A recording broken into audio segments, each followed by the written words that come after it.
हमारे साथ इस वक्त सीमा हैदर खुद मौजूद है। सीमा, सबसे पहला सवाल, क्या क्या पूछताछ हुई आपसे, क्या क्या सवाल किए गए थे, क्या क्या एटीएस ने क्या क्या पूछा? मैम वही जो मैं मतलब शुरू से लेकर एंड तक पैदाइश से लेकर आज तक जिंदगी तक का और जो भी सच था मैंने सब बता दिया। जी मैम। मुझे ये बताइए, ये बात निकल कर आ रही है कि शायद आपको डिपोर्ट भी किया जा सकता है। अगर आपको पाकिस्तान भेजा जाएगा तो आप वहाँ जाकर क्या करेंगी? दिमाग में क्या चल रहा है? मेरे दिमाग में तो कुछ है ही नहीं, क्योंकि मैं वहाँ जाना ही नहीं चाहती। अगर मैं वहाँ जाती हूँ तो मेरे दिमाग से चलने का या ना चलने का कोई सवाल ही पैदा नहीं होता, कुछ होगा ही नहीं, मैं तो खत्म ही हो जाऊंगी। आपकी एक दोस्त भी सामने आई हैं, वो कह रही है कि आप पे कई सारे सवाल उठाए उसने, और भी कई सारे लोग आए, फूफा फूफी फल, कई सारी चीजें आई हैं। तो ऐसे में सवाल है। हाँ, तो वो उन लोग को लेकर के क्या कहना चाहती है आप? जिस तरीके की बातें सोशल मीडिया पे चल रही है, ऐसे में आपको क्या लगता है, क्या एटीएस ने इन सारे सवालों के बारे में पूछा, इसकी कोई पूछताछ हुई? ये बातें बेबुनियाद थी जो मेरी दोस्त बताई जा रही है, मैं उनको जानती तक नहीं। वो कोई भी यूट्यूबर कहाँ की भी, मैं जिंदगी में कराची सिंध से बाहर कभी गई नहीं। वो पता नहीं कहाँ की, लाहौर की पता नहीं कहाँ की झूठ फूट बोल रही है।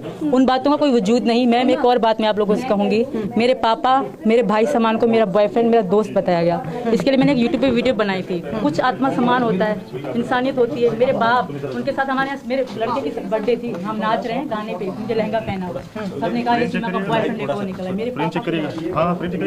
आप जो अपने पोस्ट की बात कर रही हैं उसमें आप बहुत कम लोगों को फॉलो करती हैं। उनकी बैकग्राउंड भी देखें तो आर्मी की बैकग्राउंड नजर आती है। आपके हाल ही में पोस्ट किए गए तमाम वो वीडियोस, इतने आपके फॉलोअर्स हैं, 4 लोगों को आप सिर्फ फॉलो करती हैं।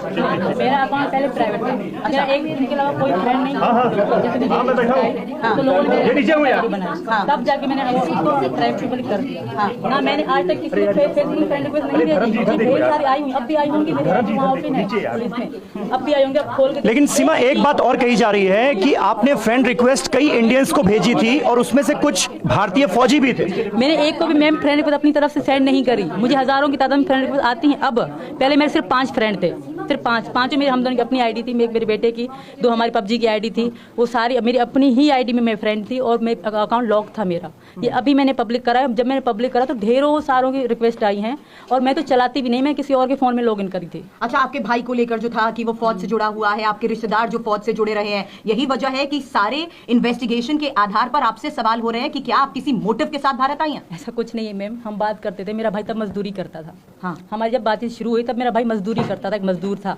जब उन्हें कोई जॉब ना मिली तो अभी 2022 में मतलब मेरे पापा की मतलब डेथ होने के बाद कुछ दिन पहले, तो पाकिस्तान फोन के वो सिम क्यों डिस्ट्रॉय हुआ? जो वो फोन था, 4 फोन आपके पास थे, नीला, सलेटी रंग का, काले रंग का। बताऊंगी मैम, बिल्कुल। एक मेरा रीनो 6 फोन था। हम दोनों, इन्होंने यहाँ रीनो 6 लिया, मैंने पाकिस्तान में। जब हमारी मोहब्बत चोट पे थी, हम दोनों एक जैसा फोन चलाने का सोचा था। तो वहाँ उसमें हमारी बहुत सारी वीडियो यादें हैं, तो टूट गया, तो मैंने छुप रख दिया। वहाँ पे तकरीबन 40,000 35,000 इस तरह बोल रहे थे कि नहीं LD आ गया, अच्छा फोन था मेरा।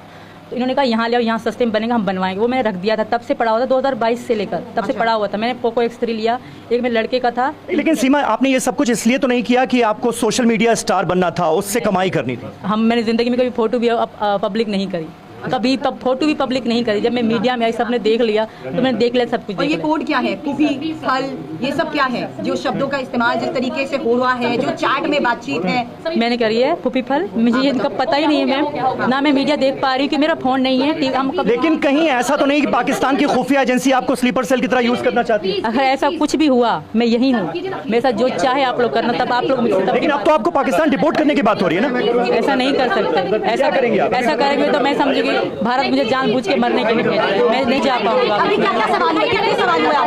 मैम बताया शुरू से लेकर आखिर तक, पैदा होने से आज तक का सवाल मुझसे करें। ठीक है, क्या सवाल हुए? अब मैं बता, सुबह से शाम तक बताओ मैं। ठीक है, तो सोशल मीडिया स्टार बनने की तमन्ना नहीं थी, ये कह रही हैं सीमा हैदर, और कह रही हैं कि अगर उन्हें डिपोर्ट करने की कोशिश की जाती है तो वो बिल्कुल पाकिस्तान जाना नहीं चाहती हैं। ये बड़ी बातें निकलकर सामने आ रही हैं। एटीएस से जो पूछताछ हुई है उसका सीमा हैदर ने 1 बाय 1 जवाब दिया है, लेकिन वो एक बात पुख्ता तौर पर कह रही हैं कि वो किसी भी हाल में पाकिस्तान नहीं जाना चाहती। सीमा हैदर के घर पर इस वक्त हम रबूपुरा में मौजूद हैं, मेरी सहयोगी सुरभि भी मौजूद हैं, और यहां पर आप देख सकते हैं कि पुलिस का किस कदर जमावड़ा लगा हुआ है। मीडिया की कई टीमें यहां पर सीमा हैदर से बात करना चाहती हैं, लेकिन सीमा हैदर ने साफ तौर पर यह कहा है कि वो ये सब कुछ सोशल मीडिया स्टार बनने के लिए नहीं कर रही थी, सचिन के प्यार में कर रही थी। और यही वजह है कि समीर, ये जानना बहुत जरूरी था कि इतने घंटों की इन्वेस्टिगेशन के बाद किस तरीके के सवालों का सामना सीमा ने किया है।